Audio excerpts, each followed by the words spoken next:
BPSC 17वीं को लेकर हम लोग इम्पोर्टेंट कड़ी कर रहे हैं। आज उसमें एक हम लोग बहुत इम्पोर्टेंट टॉपिक के साथ आए हैं। हिस्ट्री के स्ट्रेट फॉरवर्ड कुछ बहुत इम्पोर्टेंट क्वेश्चन के साथ। मैंने पहले भी आपसे बताया था कि अब आने वाले जो वीडियो होंगे उसमें कम समय में अधिक फैक्ट्स दिए जाने का कोशिश होगा हमारा, और इसी कोशिश के तहत हम लोग आज अगले 1 घंटा में आपके साथ हिस्ट्री के कुछ बहुत महत्वपूर्ण प्रश्न को सॉल्व करने जा रहे हैं। हम लोग इसमें प्राचीन से शुरू करके और इस 1 घंटे में कितने इम्पोर्टेंट क्वेश्चन बन सकते हैं उन सबको कवर करेंगे और आपको वो अवेलेबल कराएंगे। साथ साथ में आप इसे सुन के रिवीजन कर सकते हैं।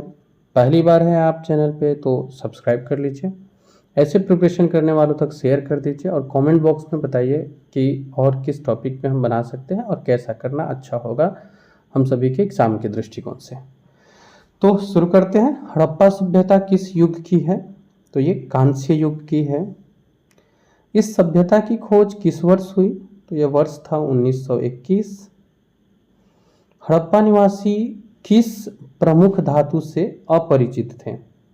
तो ये लोहा नहीं जानते थे। लोहा बाद में उत्तर वैदिक काल में लोहा का ज्ञान, मतलब लोहा हमारे यहाँ प्रचलन में आता है।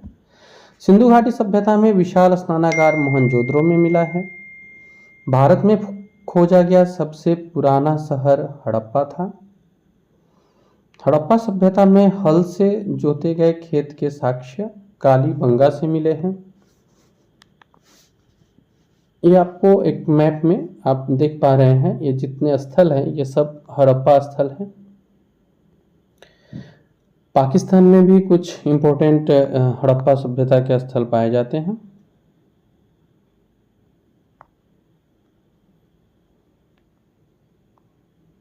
और यहाँ पर मैप में दिखाने की कोशिश हुई है हड़प्पा और अन्य।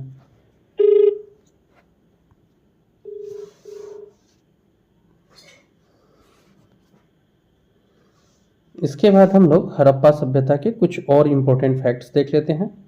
कालीबंगा स्थल जो है वो राजस्थान के हनुमानगढ़ जिले में है। यहाँ इस मैप में इस चीज़ को दर्शाया गया है, आप देख सकते हैं राजस्थान में हनुमानगढ़ में है। हड़प्पा सभ्यता का जो सर्वाधिक मान्यता प्राप्त काल है वो 2500 ईसा पूर्व से 1700 ईसा पूर्व है।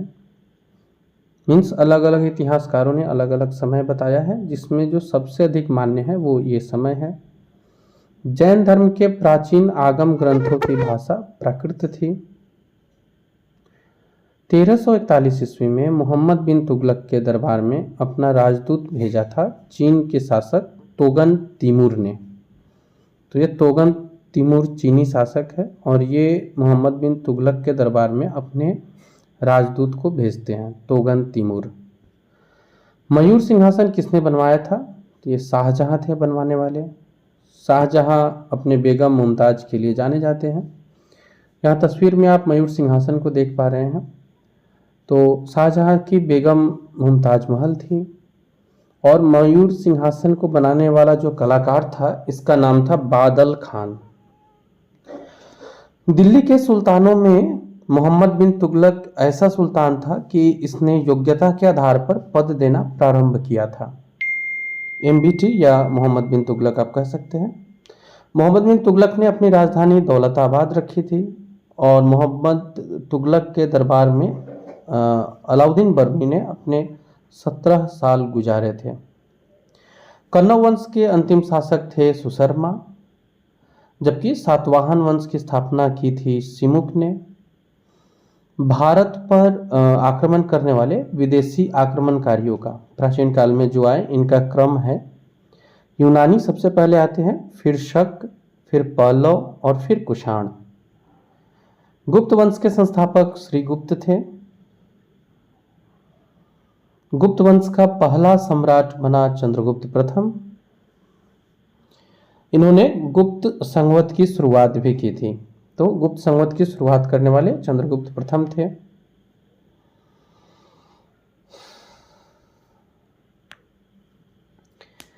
हीनयान तथा महायान बौद्ध धर्म के 2 हिस्से हैं।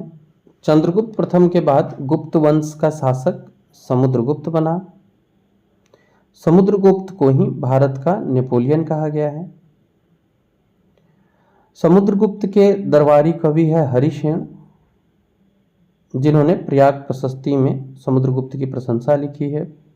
तो ये प्रयाग प्रशस्ति के लिखने वाले हरिसेन हैं, जो समुद्रगुप्त के दरबारी कवि हैं।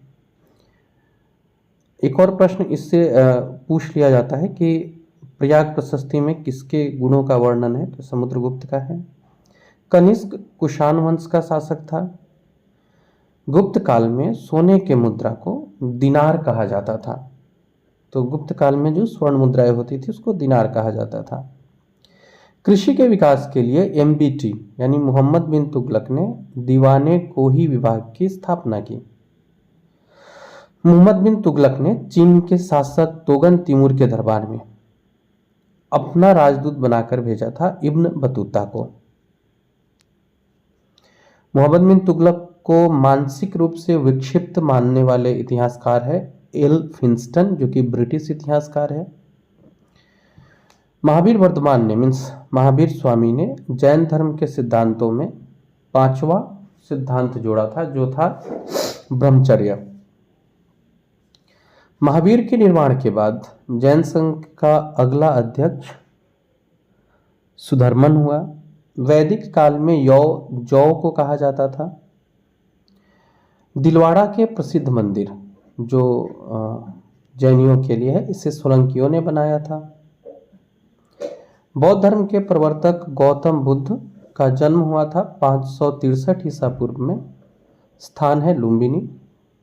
शाक्य राजवंश के किस राजकुमार ने एक महान धर्म की स्थापना की, तो ये जो गौतम बुद्ध थे ये शाक्य राजवंश के थे और ये बौद्ध धर्म के प्रवर्तक के पहले सिद्धार्थ नाम से जाने जाते हैं। आर्यों का प्रारंभिक जीवन पशुचारण पर निर्भर था। चित्रित धूसर मृदभांड का संबंध वैदिक सभ्यता से है। कनिष्क बौद्ध धर्म की महायान शाखा का अनुयायी था और इसने इसका प्रसार मध्य एशिया व सुदूर पूर्व में किया। एक और फैक्ट्स, ये कनिष्क के कार्यकाल में ही महायान औपचारिक रूप से हुआ। कला की मथुरा शैली में मूर्तियों का निर्माण रेड सैंडस्टोन से हुआ। राज्यवर्धन की मृत्यु के बाद हर्षवर्धन 606 ईस्वी में सत्ता पर बैठा। हर्ष महाराष्ट्र के एक बहुत प्रसिद्ध शासक है। पुलकेशिन द्वितीय इनसे हारा था, पुलकेशिन द्वितीय को हरा नहीं पाया था। बुद्ध ने अपना पहला उपदेश सारनाथ में दिया। ऋग्वैदिक काल में आर्य लोगों का जो मुख्य व्यवसाय था वो खेती करना था। प्राचीन वैदिक युग की संस्कृति के बारे में सूचना ऋग्वेद से मिलती है। ऋषभ देव जो जैन धर्म के हैं, इनका उल्लेख मिलता है ऋग्वेद में। इसी तरह से भगवान विष्णु का सबसे पहला उल्लेख ऋग्वेद में मिलता है।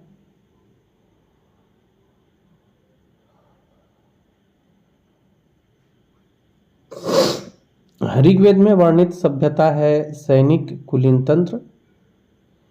नसरुद्दीन महमूद तुगलक के शासनकाल के समय 1398 में तैमूर ने दिल्ली पर आक्रमण किया था। निजामुद्दीन औलिया जो प्रसिद्ध संत है, ये गयासुद्दीन तुगलक के समकालीन थे। सारनाथ स्तंभ का निर्माण अशोक ने करवाया। अशोक के सारनाथ स्तंभ के निचले हिस्से पर हाथी, घोड़ा, सांड और सिंह ये सारे जानवर देखने को मिलते हैं। अशोक ने सहिष्णुता, उदारता और करुणा के त्रिविध आधार पर राजवंश की स्थापना की थी। मीन्स अशोक के राजवंश के स्थापना का आधार सहिष्णुता, उदारता और करुणा था। अशोक ने चोल, पांड्य, केरल पुत्र और सतयु पुत्रों को अपना पड़ोसी शक्ति के रूप में उल्लेखित किया है शिलालेख द्वितीय में। अशोक के अभिलेख में उसके एकमात्र पुत्र की चर्चा की गई है जिसका नाम तीवर है। दिल्ली सल्तनत में सबसे लंबी अवधि तक अगर किसी वंश का शासन रहा तो तुगलक वंश था। हिंदुस्तान की राजधानी दिल्ली से दौलताबाद स्थानांतरित करने का प्रयास एमबीटी अर्थात मोहम्मद बिन तुगलक ने किया। अशोक मास्की शिलालेख में स्वयं का उल्लेख करता है। इसको कई बार ऐसे भी पूछा जाता है कि किस शिलालेख में अशोक का नाम अशोक वर्णित है, तो मास्की है। अशोक के ब्राह्मी अभिलेख को सबसे पहले पढ़ने वाला था जेम्स प्रिंसेप। अशोक ने श्रीनगर की स्थापना की थी। अकबर किसके संरक्षण में 1560 ईस्वी तक शासन किया? तो ये बैरम खान थे। अकबर जो है वो बैरम खान के शासन में स्थापना किया था। मध्यकालीन भारत का पहला शासक जिसने सती प्रथा पर प्रतिबंध लगाया, ये मोहम्मद बिन तुगलक थे। उत्तर भारत में सिंचाई हेतु नहरों का जाल फैलाने वाला सुल्तान फिरोज तुगलक है। हालांकि अगर पूछे कि सबसे पहले सिंचाई के लिए नहरों का प्रयोग करने वाला दिल्ली सल्तनत में, तो गयाजुद्दीन तुगलक होंगे। मराठा शक्ति का उदय 17वीं शताब्दी के उत्तरार्ध में होता है।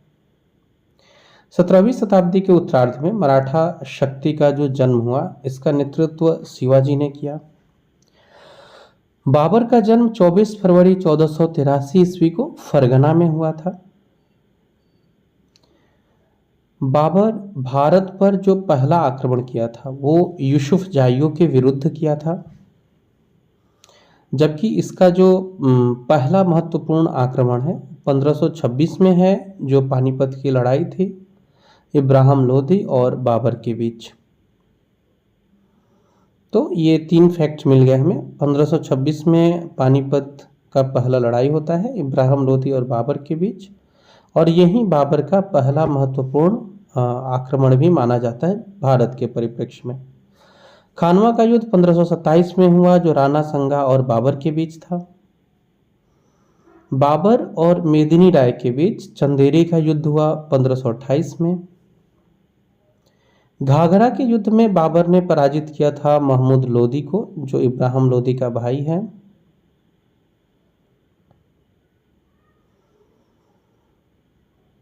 अगला प्रश्न है, बाबर की आत्मकथा जिसे बाबर ने खुद लिखा था, ये तुजुके बाबरी है, जिसे बाबरनामा के नाम से भी जानते हैं। किस युद्ध में बाबर ने तोपखाने का इस्तेमाल किया था? तो ये पानीपत का प्रथम युद्ध था। पानीपत का द्वितीय युद्ध कब और किसके बीच लड़ा गया? तो ये अकबर और हेमू विक्रमादित्य के बीच 1556 में लड़ा गया था। पहला 1526, दूसरा 1556, अकबर और हेमू विक्रमादित्य के बीच, जिसमें किसकी जीत हुई थी? तो ये अकबर की जीत हुई थी। सिंहासन पर बैठते ही अकबर ने कौन सा युद्ध लड़ा? तो ये पानीपत की दूसरी लड़ाई थी, जिसे उसने जीता भी था। भारत के पहले विधि निर्माता किनको मानते हैं? तो ये मनु है, जिनकी रचना मनुस्मृति है। वैशेषिक दर्शन के प्रतिपादक महर्षि उलूक कणाद थे। न्याय दर्शन के प्रतिपादक महर्षि गौतम थे, और सांख्य दर्शन के प्रतिपादक थे कपिल मुनि।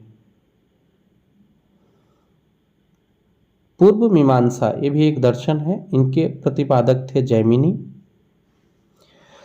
कांचीपुरम के कैलाशनाथ मंदिर का जो निर्माण है, ये किसने कराया था? तो ये कराने वाले थे नरसिंह वर्मन द्वितीय, नरसिंह वर्मन ने। तो कांचीपुरम के कैलाशनाथ मंदिर का निर्माण कराया था। कांचीपुरम के मुक्तेश्वर मंदिर तथा बैकुंठ पेशमाल मंदिर का निर्माण नंदीवर्मन द्वितीय ने कराया था। राष्ट्रकूट वंश के संस्थापक दंती दुर्ग थे। तो ये वो इम्पोर्टेंट प्रश्न है जो बार बार आपको हिस्ट्री में रिपीटेड इस तरह के प्रश्न देखने को मिलते हैं। अब जैसे राष्ट्रकूट वंश का संस्थापक है दंती दुर्ग, तो कई बार इससे जुड़े अनदर फैक्ट्स में आपसे इसकी राजधानी पूछ ली जाती है, यहाँ के कुछ प्रसिद्ध राजा हैं इनके बारे में पूछ लिया जाता है। तो देखते हैं राष्ट्रकूट वंश के प्रसिद्ध राजा कौन थे। कृष्ण प्रथम, गोविंद तृतीय, अमोघ वर्ष बहुत इंपॉर्टेंट है, कृष्ण द्वितीय, इंद्र तृतीय तथा कृष्ण तृतीय, ये राष्ट्रकूट वंश के थे। इनकी राजधानी कहाँ थी? तो ये मान्यखेत या मनकीर थी। राष्ट्रकूट वंश के पहले शासक कौन थे? तो ये ध्रुव थे। किस राष्ट्रकूट शासक ने प्रतिहार वंश के शासक नागभट्ट द्वितीय को पराजित किया था? तो ये गोविंद तृतीय थे। इन्होंने राष्ट्रकूट के राजा हर्यक वंश का संस्थापक कौन था? तो ये बिंबिसार थे। राष्ट्रकूट वंश के अंतिम शासक थे कृष्ण तृतीय। महाराष्ट्र में स्थित एलोरा और एलिफेंटा की गुफा का निर्माण राष्ट्रकूट के शासनकाल में हुआ। कल्याणी के चालुक्य वंश की स्थापना तैलप द्वितीय ने की थी। वातापी के चालुक्य वंश की स्थापना राजा जयसिंह ने की।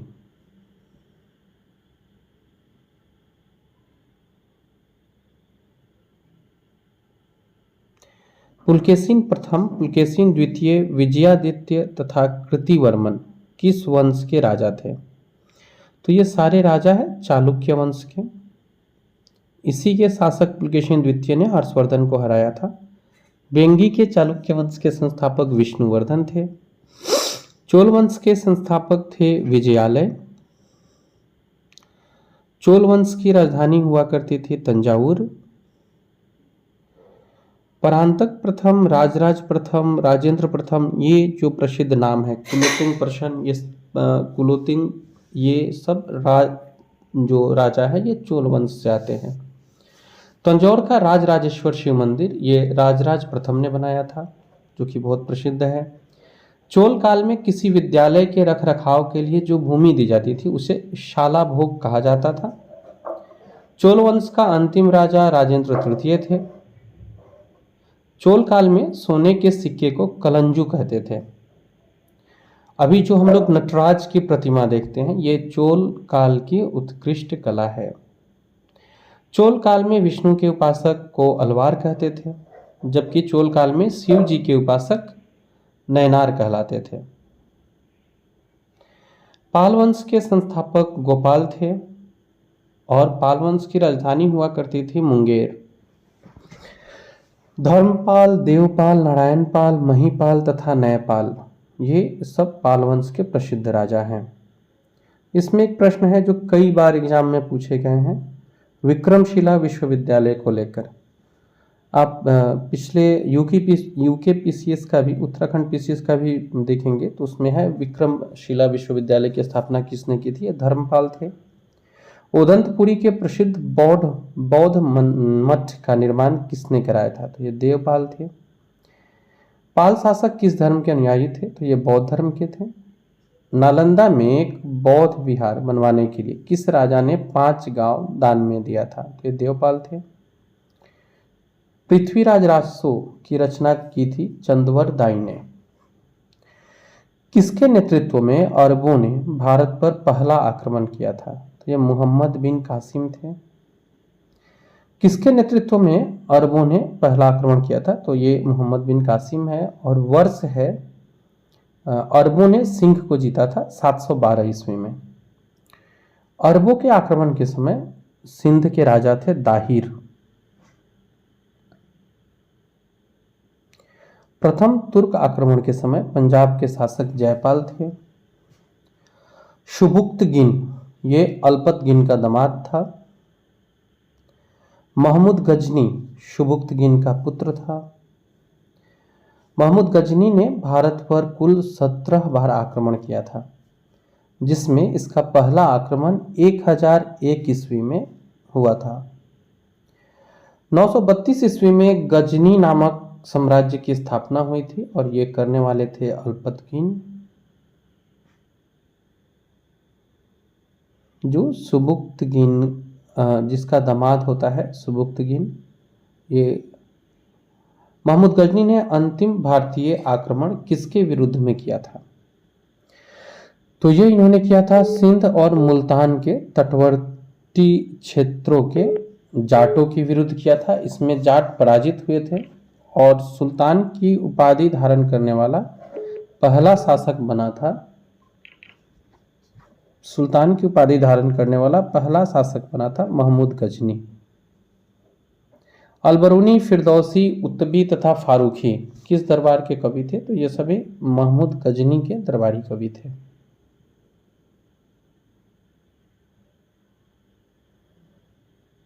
महमूद गजनी की मृत्यु कब हुई थी? तो ये 1030 ईस्वी में। प्राचीन भारत के बारे में जानकारी हेतु प्रमुख स्रोतों में से एक धर्म ग्रंथ है जो कि वेद है। तो बताना है कि कितने वेद है।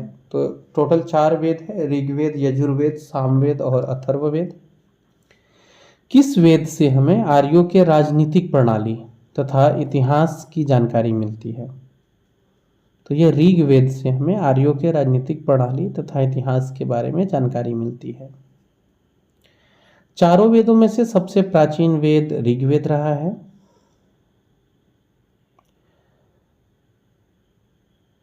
मत्स्य पुराण से हमें आंध्र सातवाहन वंश के बारे में पता चलता है। मोहम्मद बिन तुगलक जो है, इनकी मृत्यु होती है थट्टा में। मोहम्मद बिन तुगलक के बाद दिल्ली के जो शासक बने ये फिरोज शाह तुगलक थे। फिरोज शाह तुगलक गयासुद्दीन तुगलक का छोटा भाई रजब है, उनका लड़का था। और ये एक इंटरेस्टिंग फैक्ट है फिरोज शाह तुगलक के बारे में कि ये हिंदू माता से उत्पन्न था, यानी हिंदू माता से उत्पन्न होने वाला पहला मुस्लिम शासक फिरोज शाह तुगलक है।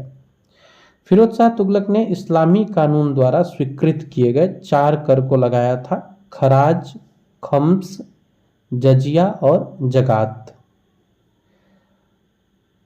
गरीबों की सहायता के लिए फिरोज शाह ने दीवाने खैरात नामक दान विभाग की स्थापना की।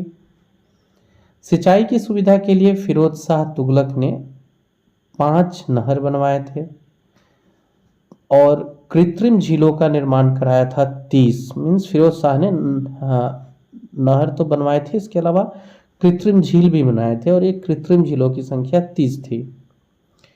फिरोज शाह ने अदूधा, विख, इन सब नामों से सिक्के चलाए थे। संसगानी भी था। किसने सैन्य सेवा को वंशानुगत बनाया? तो ये फिरोज शाह तुगलक है जिसने सैन्य सेवा को वंशानुगत बनाया। बहुत इंपॉर्टेंट प्रश्न है ये। फिरोज शाह ने कहां से अशोक स्तंभ मंगाकर फिरोज शाह कोटला में स्थापित करवाया था? तो ये मेरठ का और टोपरा का, इन दोनों जगह का अशोक स्तंभ मंगाकर दिल्ली फिरोज शाह कोटला में स्थापित कराया। फतवा जहादारी और तारीख फिरोज शाही की रचना बर्नी ने की। फतुहाते ये फिरोज शाही, ये फिरोज शाह तुगलक की अपनी आत्मकथा है। निजामुद्दीन औलिया किस तुगलक के समकालीन थे? तो ये गयासुद्दीन तुगलक के समकालीन थे। सारनाथ स्तंभ का निर्माण अशोक ने करवाया था। अशोक के सारनाथ स्तंभ के निचले भाग पर 4 जानवर थे। हम लोगों ने पहले भी इस क्वेश्चन को देखा है।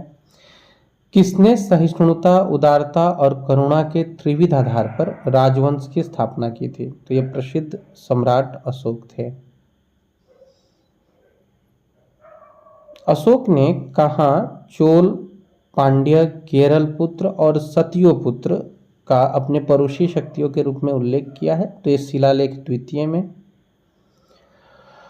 अशोक के अभिलेख में उसके किस एकमात्र पुत्र की चर्चा है? तो तीवर की। दिल्ली सल्तनत में सबसे लंबी अवधि तक जो शासन था वो तुगलक वंश का था और श्रीनगर की स्थापना अशोक ने की थी।